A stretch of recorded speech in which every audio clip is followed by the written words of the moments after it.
Yang mulia, Majelis Hakim Mahkamah Konstitusi yang saya hormati,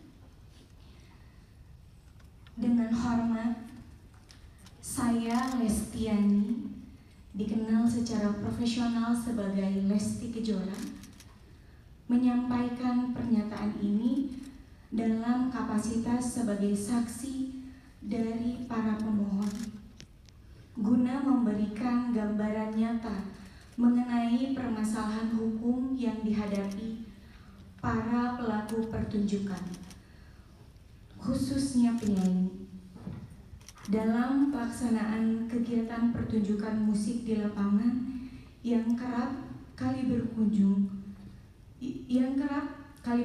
pada ancaman pidana dan gugatan perdata karena multi tafsirnya ketentuan Undang-Undang Hak Cipta. Sekitar pada tahun 2016 hingga 2018, saya pernah membawakan lagu yang berjudul Bagai Ranting Yang Kering yang diciptakan oleh Bapak Yoni Mulyono alias Bapak Yoni Dores. Salah satunya dalam satu acara pernikahan yang diselenggarakan di Subang, Jawa Barat. Lagu tersebut saya bawakan atas permintaan pihak penyelenggara sebagai bagian dari daftar lagu yang telah disepakati. Video-video dari pertunjukan tersebut kemudian diunggah oleh pihak lain, penonton atau penyelenggara, ke sosial media atau di kanal digital yang dikenal YouTube, serta terdapat beberapa unggahan yang berisikan materi berupa foto saya yang ditempelkan sebagai thumbnail atau cover dari video lagu-lagu ciptaan dari Bapak Yoni Dores. Saya dan pihak manajemen tidak mengetahui atau menyetujui proses unggahan tersebut maupun elemen visual yang digunakan oleh pihak lain. 8 tahun kemudian, tepatnya pada tanggal 1 Maret 2025, saya menerima surat somasi dari kuasa hukum pencipta lagu Bapak Yoni Dores yang menyatakan bahwa saya dianggap telah mempertunjukkan karya cipta tersebut tanpa izin langsung dari penciptanya. Di dalam surat somasi tersebut, saya bahkan dituding telah melakukan pelanggaran ketentuan pidana dalam Undang-Undang Nomor 28 Tahun 2014 tentang hak cipta. Tidak berhenti sampai di situ, pada tanggal 18 Mei 2025, saya mendapatkan informasi bahwa Bapak Yoni Dores secara resmi telah membuat laporan polisi terhadap diri saya ke Polda Metro Jaya dengan tuduhan melakukan pelanggaran hak cipta atas penggunaan lagu ciptaannya tanpa izin. Hal ini menimbulkan perspektif negatif terhadap diri saya, karena dengan adanya laporan tersebut, saya seakan-akan telah melakukan pelanggaran terhadap Undang-Undang Hak Cipta, sekaligus menunjukkan kegamangan norma hukum terhadap pelaku pertunjukan seperti saya. Saya sebagai penyanyi profesional, saya rutin diundang untuk tampil di berbagai acara, pernikahan, konser, pertunjukan panggung, dan kegiatan publik lainnya. Dalam praktiknya, daftar lagu yang saya bawakan selalu disusun atas permintaan dari klien atau pihak penyelenggara acara. Biasanya saya menyanyikan lagu sekitar 6 atau sampai 8 lagu dalam satu pertunjukan, kurang lebih separuhnya adalah lagu milik saya sendiri dan sisanya adalah lagu milik pencipta lain.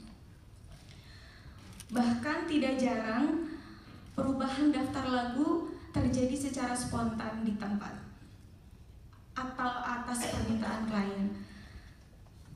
Pentingnya untuk saya tegaskan bahwa saya tidak pernah mengurus langsung perizinan atau pembayaran royalti atas lagu-lagu yang dibawakan, karena Saya sebagai penyanyi profesional, saya hanya menjalankan tugas untuk memberikan jasa tampil atau pertunjukan sesuai kesepakatan dengan pihak yang mengundang saya.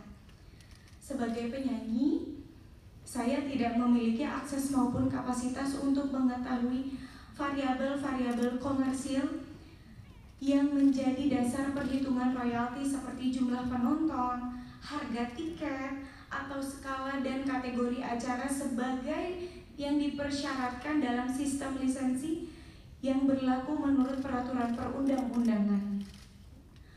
Somasi yang saya terima disertakan laporan pidana yang dibuat oleh pencipta lagu merupakan bentuk nyata dari kekaburan norma dan ketidakseimbangan posisi hukum antara pencipta lagu dan pelaku pertunjukan. Hal ini memperlihatkan betapa lemahnya perlindungan terhadap hak terkait, khususnya bagi pelaku pertunjukan seperti saya, yang sebenarnya hanya bekerja sebagai profesional berdasarkan kontrak kerja dengan penyelenggara acara. Jika penyanyi yang hanya menjalankan tugasnya sebagai pelaku pertunjukan dapat dituduh melanggar hukum pidana hanya karena membawakan lagu populer, maka praktik ini menciptakan kebiasaan buruk bagi dunia pertunjukan dan industri hiburan nasional. Bahkan dalam kondisi di mana lagu dibawakan secara sah tanpa eksploitasi ekonomi pribadi atas lagu tersebut, ancaman pidana tetap dapat digunakan secara sepihak oleh pencipta.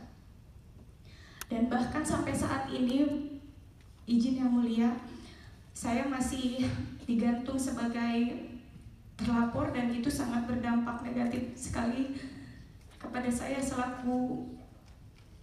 Ini tambahan ya? Betul Pak, ini tambahan, izin sekali Pak. Saya juga ingin kejelasan. Di media saya mendengar bahwa saya akan dihadirkan sebagai saksi atau dipanggil atas pelanggaran hak cipta, tapi sampai detik ini belum ada kejelasan. Jadi saya mohon sekali bantuannya untuk kasus saya ini terkhusus. Terima kasih. Assalamualaikum warahmatullahi wabarakatuh.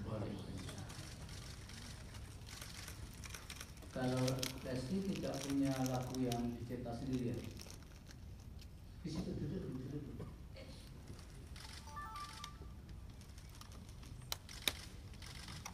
Punya lagu ciptaan sendiri tidak? Punya Pak. Seperti apa lagu ciptaan? Kalau yang lagu lain jangan dinyanyikan karena sedang disengketakan kan. Kalau ciptaan sendiri kan boleh. Coba satu bait aja. Angin sampaikan padanya betapa rindu ini menyiksaku. Sungguh Jangan tepuk ya. heningnya malamku bertemankan sepi dan dirundung sedih. Ini judulnya apa? Angin. Kalau Semi yang ciptaan sendiri ketika di Keris Pati ada lagu yang bagus itu. Tapi yang ciptaan